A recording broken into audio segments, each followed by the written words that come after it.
Now at 8 o'clock, we have more information this morning on a Lexington shooting that sent a man to the hospital. We'll have the latest on this crime alert coming up in a live report. And tense moments at a restaurant this morning after Lexington police say two men fired shots into vehicles.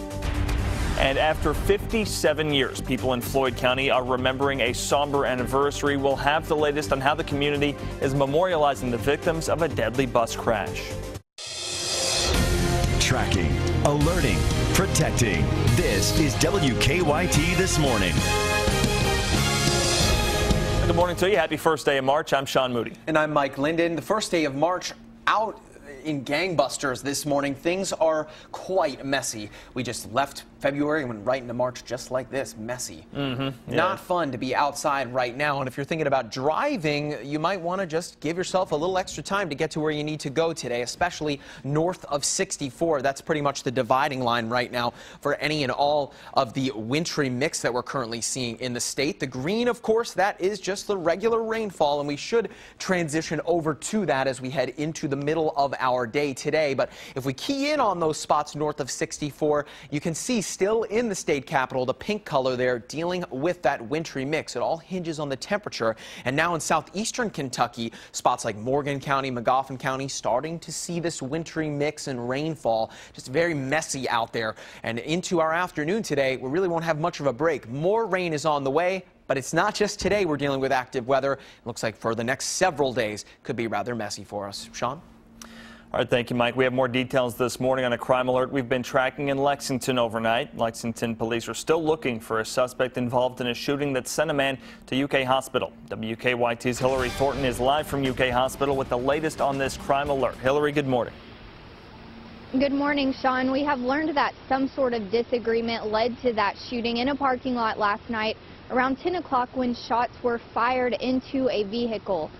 It happened at a shopping center parking lot on Alexandria Drive. Police say the victim was driving a pickup with his family inside when he pulled into a parking space. Officers say that is when the suspect pulled in beside him and words were exchanged between the two. Now, investigators say after the brief argument, the victim backed up to leave the parking lot when the suspect fired a couple of rounds into the truck. One bullet hit the victim in both legs. He was brought here to UK Hospital with what we are told are non-life-threatening injuries. No one else was injured in the shooting. Now, police are continuing to investigate and are still looking for a suspect. They say he was driving a black four-door Dodge. Anyone with information about this, or if you may have seen this vehicle, you are asked to contact Lexington Police. Live in Lexington, Hillary Thornton, WKYT.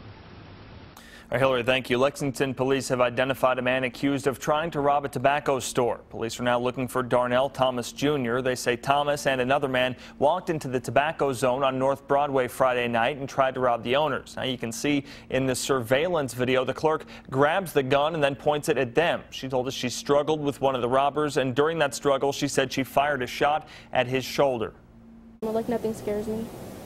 I'm just used of it, yeah.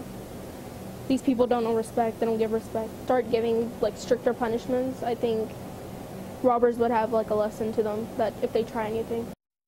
The clerk said she had some scratches and bruises and told us the men did not get away with any cash. Tense moments this morning for people near downtown Lexington after people fired shots in a parking lot. Police said the incident happened around 3:15 this morning at the Cookout on South Broadway. They say a fight started inside the restaurant, and when officers took the people involved outside, people started firing shots. Now, no one was hurt, but several cars were damaged. Coming up at 8:30, we'll have the latest on this crime alert with more information from one of the police officers there on the scene. Well, people in Floyd County are marking a somber anniversary this weekend. 57 years on Saturday marked the worst school bus wreck in U.S. history. That's when a Floyd County school bus crashed, killing 26 students and the bus driver. This morning, we're getting a look at how the memories of those 27 people live on. The day the county stopped. Many in Floyd County remember February 28, 1958 as a day of tragedy. A ride to school killed 27 people and left survivors with nightmares. We were up there and searching up and down the river, down the river, and when the bus went in, it went across and back against the current. The crash happened a few miles outside of Prestonsburg. The driver was going around a curve, tried to avoid hitting a tow truck, and went over an embankment into the Big Sandy River. Rescuers worked for days trying to find the bus and bodies. It's not just the 27 who have died, it's the 22 who have had to live with it that got off the bus. Even those who weren't alive when the wreck happened say it still affects them. You should never take anything for granted.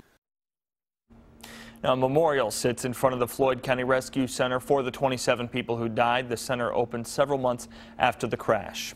Well, this is a story of recovery. We first told you about Alex Wente back in November. That's when the Knott County teen was involved in a crash in Indiana that left him in a coma. 4 months later, now the teen is back home with his family and making plans for the future. His mom said his recovery is nothing short of a miracle.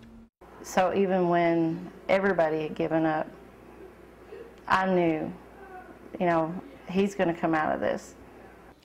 Alex says he wants to get back to playing guitar, drawing, and most importantly, walking. He'll continue to go to rehab at a center in Louisville for help with that.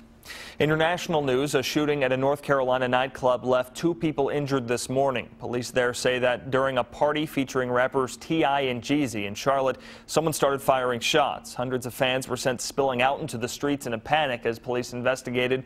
Police say neither of those victims was seriously injured. In California, crews had to put out a small fire next to a ride at Disneyland. Authorities say the Disney Fire Department quickly put out the fire. A tree next to the It's a Small World attraction went up in flames. Now, the ride wasn't damaged, but it was shut down for a period of time. No one was hurt. And scary moments for some young hockey players in Massachusetts after the roof of their ice skating rink collapsed.